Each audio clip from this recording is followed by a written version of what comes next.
ਲੋਕ ਸਭਾ ਚੋਣਾਂ ਤੋਂ ਬਾਅਦ ਕਿਸਾਨਾਂ ਵੱਲੋਂ ਅੱਜ ਪ੍ਰੈਸ ਕਾਨਫਰੰਸ ਕੀਤੀ ਗਈ ਔਰ ਖਾਸ ਤੌਰ ਦੇ ਉੱਪਰ ਜਿਹੜਾ ਸੰਘਰਸ਼ ਚੱਲ ਰਿਹਾ, ਕਿਸਾਨੀ ਅੰਦੋਲਨ ਚੱਲ ਰਿਹਾ, ਉਸ ਨੂੰ ਲੈ ਕੇ ਕਿੰਨਾ ਕੁ ਵੋਟ ਸ਼ੇਅਰ ਦੇ ਵਿੱਚ ਫਰਕ ਪਿਆ, ਬੀਜੇਪੀ ਨੂੰ ਪੰਜਾਬ ਔਰ ਦੇਸ਼ ਭਰ ਦੇ ਵਿੱਚ ਕਿੰਨਾ ਘਾਟਾ ਸਹਿਣਾ ਪਿਆ, ਇਸ ਬਾਰੇ ਗੱਲ ਕਰਦੇ ਹਾਂ ਅਭਿਮਨਯੂ ਕੁਹਾੜ ਹੋਰਾਂ ਨਾਲ। ਅਭਿਮਨਯੂ ਜੀ, ਕਿਸ ਤਰੀਕੇ ਨਾਲ ਦੇਖਦੇ ਹੋ ਵੋਟਾਂ ਦੇ ਵਿੱਚ ਕਿੰਨਾ ਕੁ ਫਰਕ ਖਾਸ ਤੌਰ ਦੇ ਉੱਪਰ ਪਿਆ ਹੈ? ਬੀਜੇਪੀ ਨੂੰ ਅੰਦੋਲਨ ਵੀ ਚੱਲਦਾ ਰਿਹਾ ਪੂਰੇ ਪੰਜਾਬ 'ਚ, ਪੂਰੇ ਦੇਸ਼ भर ਦੇ ਵਿੱਚ ਜਿਹੜਾ ਸ਼ੁਭ ਕਰਨ ਦਾ ਕਲਸ਼ यात्रा भी ਕੱਢੀ गई। देखो, मैं एक चीज कह रहा हूं आपको कि आप कहते हैं नतीजे बोलते हैं, कुछ चीजों का जवाब जुबान से नहीं काम से दिया जाता है। तो आप नतीजे उठा के देख लीजिए। जो भारत में 300 रूरल एरिया की लोकसभा सीटें हैं, उनमें से पिछली बार भारतीय जनता पार्टी 236 जीती थी। अब की बार भारतीय जनता पार्टी मात्र 165 सीटें जीत पाई, यानी 71 सीटें कम हो गई। और उस वक्त गांव में कौन रहता है? किसान और मजदूर। तो किसान और मजदूरों की जो नाराजगी है, उसके कारण भारतीय जनता पार्टी की ये स्थिति बनी है। एक बात। अब आप स्टेट वाइज आ जाइए। पंजाब में तो बिल्कुल साफ हो गए, हरियाणा में हाफ हो गए, और महाराष्ट्र में आप बात करेंगे तो जो 14 लोकसभा सीटें जिनको प्याज की बेल्ट बोला जाता है, वहां पे एनडीए मात्र एक सीट जीत पाई, बाकी 13 सीटें हार गई। क्योंकि इन्होंने 6-7 महीने से ये लगातार कभी प्याज का एक्सपोर्ट बंद कर दे रहे थे, कभी प्याज के उस पर मिनिमम एक्सपोर्ट प्राइस तय कर दे रहे थे, जिससे प्याज के एक एक किसान को 3-3 लाख रुपए का नुकसान हुआ है। अगर हम हरियाणा की बात करें, आप डिस्ट्रिक्ट वाइज अब आप आ जाइए, जो जो जिले इस आंदोलन से जुड़े रहे, और अब तो भारतीय जनता पार्टी ने भी स्वीकार कर लिया। एक बड़े पेपर में उनकी इंटरनल रिपोर्ट, इंटरनल मीटिंग की एक रिपोर्ट छपी थी, तो उन्होंने स्वीकार किया पहली बार कि हाँ, किसान आंदोलन के कारण हमें डेंट लगा है। और 2 सीटें जो भिवानी, महेंद्रगढ़ की और कुरुक्षेत्र वाली, वो भी बहुत कम मार्जिन से वो जीत पाए हैं। आप देखो, अंबाला, यमुनानगर, कैथल, पानीपत, सोनीपत, रोहतक, हिसार, जींद, फतेहाबाद, सिरसा, इन तमाम जिलों को आप रिपोर्ट उठा के देख लीजिए, नतीजे उठा के देख लीजिए। यहाँ पे भारतीय जनता पार्टी हारी है। सिरसा लोकसभा सीट पे हारी है, रोहतक में हारी है, सोनीपत में हारी है। उसके बाद आप देखोगे अंबाला में वो हारे हैं। तो बहुत सीटों पे वो हारे हैं, 5 सीटों पे हारे हैं। तो इसका सीधा सीधा मतलब ये जाता है कि लोगों में भारी नाराजगी है। और मुझे लगता है कि ये तो अभी सिर्फ एक छोटा सा ट्रेलर था। आगे अभी पिक्चर तो हरियाणा के विधानसभा इलेक्शन में दिखाई देगी। क्योंकि अभी तो चलो इन्होंने पीएम का चेहरा करके, थोड़ा और मुद्दे करके, इन्होंने कुछ और एक मीडिया का एक बड़ा हिस्सा, क्योंकि देखो, मैं मानता हूं कि सारी मीडिया एक तरह की नहीं होती। कुछ मीडिया वाले ऐसे भी होते हैं जो ग्राउंड पे रिपोर्टिंग करते हैं, जो ऑनेस्टी से रिपोर्टिंग करते हैं। कुछ ऐसे भी होते हैं जो सरकार की गोद में भी बैठते हैं। तो वो तो पूरा जो एक वो गोद में बैठने वाले मीडिया का पूरा हिस्सा, एग्जिट पोल करने वाली बड़ी बड़ी एजेंसियां, कंपनियां, ये सब लोग लगे हुए थे, तभी इनकी ये स्थिति बनी है। मुझे लगता है कि ऐसा, जो बहुत सारे एनालिस्ट से मेरी बातचीत हो रही थी, कि जो अभी अक्टूबर में विधानसभा चुनाव होने जा रहे हैं हरियाणा में, अगर 90 में से अगर भारतीय जनता पार्टी 75 सीटें भी हार जाए, तो उसमें भी कोई बड़ी हैरानी नहीं होनी चाहिए। और लगभग लगभग यही हाल महाराष्ट्र का रहने वाला है। और मैं आपको बता दूं, कल भी दोनों फोरमों की मीटिंग हुई थी, चर्चा हुई थी। एक बहुत जल्दी ही अब हम एक स्पेशली हरियाणा, महाराष्ट्र को मुख्य पॉइंट रखते हुए और अन्य भी राज्यों में इस आंदोलन को व्यापक और तेज करने का काम किया जाएगा, उसकी रणनीति बनाई जा रही है। 2 जुलाई को भाजपा के 240 एमपीओं को छोड़ के बाकी जो 303 एमपी बचे, तमाम एमपीओं के गेट पे जाएंगे, उनको अपना मांग पत्र देंगे कि भाई ये हमारी इशू है। आप कम से कम, और ज्यादा आप नहीं कर सकते, तो कम से कम आप एमएसपी गारंटी कानून पे एक प्राइवेट बिल लेके आइए। भाई, विपक्ष की भी तो नीति नियत क्लियर होनी चाहिए ना। कभी ऐसा तो ना हो कि विपक्ष भी ऊपर ऊपर से बात कर रहा है। वो बिल पास हो पाए ना हो पाए अलग बात है, लेकिन विपक्ष को कम से कम एकजुट होकर तो आवाज उठानी चाहिए ना। भाई, ये एमएसपी गारंटी कानून ही हमारे मैनिफेस्टो में भी था, इसको आप लाइए, इस पे आप चर्चा कीजिए, इस पे आप प्राइवेट बिल पेश किया जाना चाहिए। अग्निवीर जैसी स्कीमें हैं, उनको खत्म करने के लिए, बंद करने के लिए चीजें, प्रस्ताव लाए जाने चाहिए।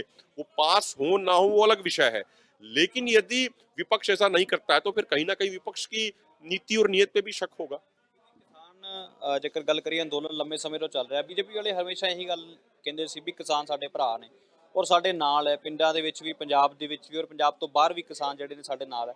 ਸੋ ਕਿੰਨਾ ਕੁ ਸਹਿਯੋਗ ਕਿਸਾਨਾਂ ਦਾ ਮਿਲਿਆ ਲੱਗਦਾ, ਕਿਉਂਕਿ ਵੋਟ ਸ਼ੇਅਰ ਬੀਜੇਪੀ ਦਾ ਪੰਜਾਬ 'ਚ ਵਧਿਆ, सीटा भावें 0 ने।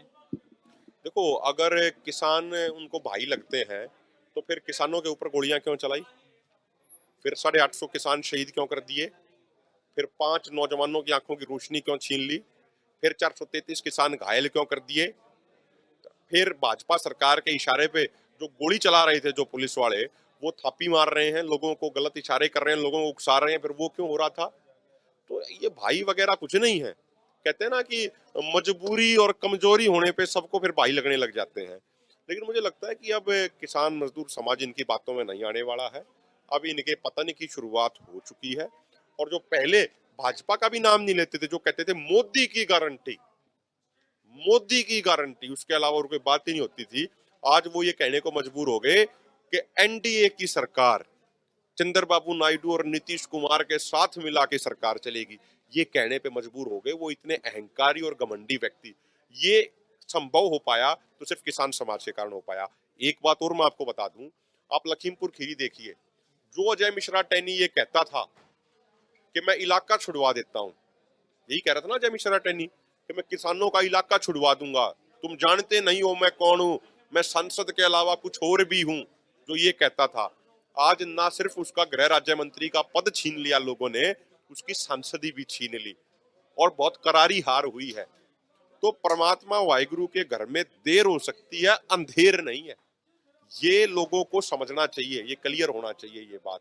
और जिस तरीके से इन्होंने महिला पहलवानों को अपमानित करने का काम किया था, लोग उन चीजों को भूले नहीं हैं, लोग उन घटनाओं को भूल भी नहीं सकते और मुझे लगता है भूलना भी नहीं चाहिए।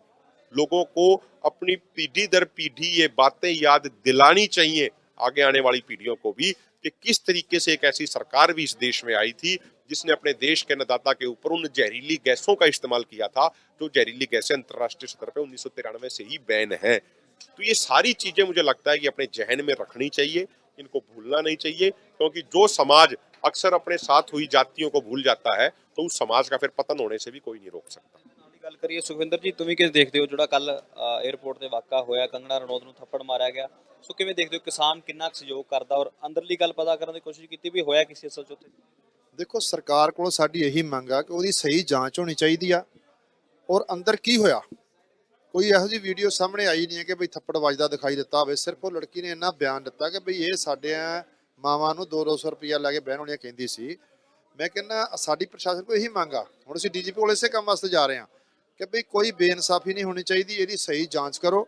ਹੋ ਸਕਦਾ ਕਿ ਕੰਗਣਾ ਰਣਾਵਤ ਆਪਣੀ ਪਬਲਿਸਿਟੀ ਲੈਣ ਵਾਸਤੇ ਜਾਂ ਮੰਤਰੀ ਪਦ ਪਾਉਣ ਵਾਸਤੇ, ਆਪਣੇ ਨੂੰ ਜ਼ਿਆਦਾ ਮਸ਼ਹੂਰ ਕਰਨ ਵਾਸਤੇ, ਕਿਉਂਕਿ ਜਿਹੜੇ ਐਕਟਰ ਲੋਕ ਉਹਨਾਂ ਨੂੰ ਹੁੰਦਾ ਵੀ ਮੇਰੀ ਜ਼ਿਆਦਾ ਪਬਲਿਸਿਟੀ, ਮੇਰਾ ਜ਼ਿਆਦਾ ਲੋਕ ਮੈਨੂੰ ਸਮਝਣ, ਉਹ ਐਕਟਰ ਰਹੀ ਆ, ਉਹ ਇਹੋ ਜਿਹੀ ਐਕਟਿੰਗ ਕੀਤੀ ਹੋਵੇ ਉਹਨੇ ਅੰਦਰ ਔਰ ਬਾਹਰ ਆ ਕੇ ਉਹਨੇ ਰਿਪੋਰਟ ਕਰਤੀ ਕਿ ਮੈਨੂੰ ਉਹਨੇ ਹਿੱਟ ਕਰਤਾ। ਅਸੀਂ ਕਹਿੰਦੇ ਕਿ ਇੱਕ ਪੱਖ ਨਹੀਂ ਵੇਖਿਆ ਜਾਣਾ ਚਾਹੀਦਾ, ਦੋਨੋਂ ਪੱਖ ਦੇਖੇ ਜਾਣੇ ਚਾਹੀਦੇ। ਕੰਗਣਾ ਦਾ ਰਿਕਾਰਡ ਦੇਖਣਾ ਚਾਹੀਦਾ ਕਿ ਪਿਛਲੇ ਕੰਟਰੋਵਰਸੀ ਜਿਹੜੀਆਂ ਬਿਆਨ ਦਿੰਦੀ ਰਹੀ ਆ ਕਿਸ ਤਰ੍ਹਾਂ, ਔਰ ਉਸ ਲੜਕੀ ਦਾ ਵੀ ਦੇਖਣਾ ਚਾਹੀਦਾ ਬੈਕਗਰਾਊਂਡ ਕਿ ਕਿੰਨੇ ਸਾਲ ਨੇ ਨਾਲ ਸਰਵਿਸ ਕੀਤੀ ਆ, ਉਹਦਾ ਰਿਕਾਰਡ ਕੀ ਆ। ਇਹਨਾਂ ਚੀਜ਼ਾਂ ਦੀ ਅਸੀਂ ਮੰਗ ਕਰਦੇ ਹਾਂ ਸਰਕਾਰ ਕੋਲੋਂ, ਤਾਂ ਹੀ ਜਿਹੜੀ ਇਨਸਾਫ ਵਾਲੀ ਜਿਹੜੀ ਆ ਉਹ ਆਪਾਂ ਕਰਾਂਗੇ। ਅੰਦੋਲਨ ਚੱਲ ਰਿਹਾ ਹੈ, ਸੋ ਅੱਗੇ ਵੀ ਚੱਲਦਾ ਰਹਿਣਾ, ਦਿੱਲੀ ਕੂਚ ਕਰਨਾ ਜਾਂ ਸ਼ੰਭੂ ਬਾਰਡਰ ਦੇ ਉੱਪਰ ਹੀ ਪੱਕੇ ਮੋਰਚੇ ਲੱਗੇ ਰਹਿਣੇ? ਫਿਰ ਹੁਣ ਸਾਡਾ ਨਿਸ਼ਾਨਾ ਦਿੱਲੀ ਕੂਚ ਕਰਨ ਦਾ।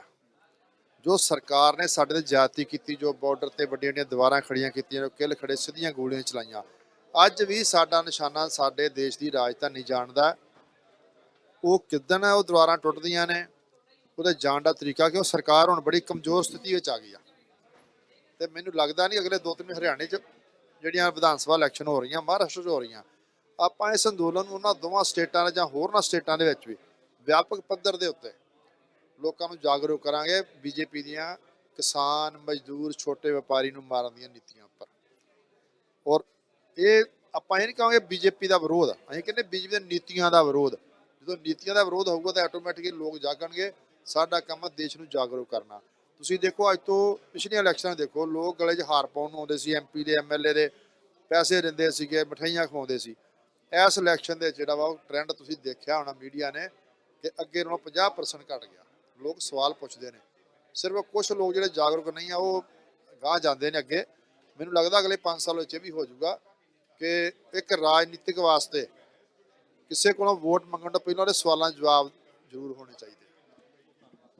तमाम मुद्दे सी, क्योंकि किसानां ਵੱਲੋਂ ਵੀ ਲਗਾਤਾਰ ਇਲੈਕਸ਼ਨਸ ਤੋਂ ਪਹਿਲਾਂ ਵੀ ਬੀਜੇਪੀ ਦਾ ਵਿਰੋਧ ਕੀਤਾ ਜਾਂਦਾ ਸੀ, ਪਿੰਡਾਂ ਦੇ ਵਿੱਚ ਬੂਥ ਨਹੀਂ ਲੱਗਣ ਦਿੱਤੇ ਜਾਂਦੇ ਸੀ, ਜਿਸ ਤੋਂ ਬਾਅਦ ਪੰਜਾਬ ਦੇ ਵਿੱਚ ਜਿਹੜੀਆਂ ਸੀਟਾਂ ਨੇ ਜ਼ੀਰੋ ਆਈਆਂ। ਔਰ ਇਹ ਕਿਸਾਨਾਂ ਦਾ ਕਹਿਣਾ ਹੈ ਕਿ ਜਿਹੜਾ ਵਿਰੋਧ ਕੀਤਾ ਉਹ ਦੇਸ਼ ਭਰ ਦੇ ਵਿੱਚ, ਉਹਦੇ ਕਰਕੇ ਹੀ ਇਹ ਨਤੀਜੇ ਜਿਹੜੇ ਨੇ ਉਹ ਦੇਖਣ ਨੂੰ ਮਿਲੇ ਆ। कैमरा पर्सन अनिल दे नाल मनजोत सिंह कंग, दैनिक सवेरा टीवी, चंडीगढ़। देश दुनिया की हर खबर सबसे पहले देखने के लिए फॉलो करें Dainik Savera TV, YouTube, Facebook, Instagram, X और व्हाट्सएप चैनल पर।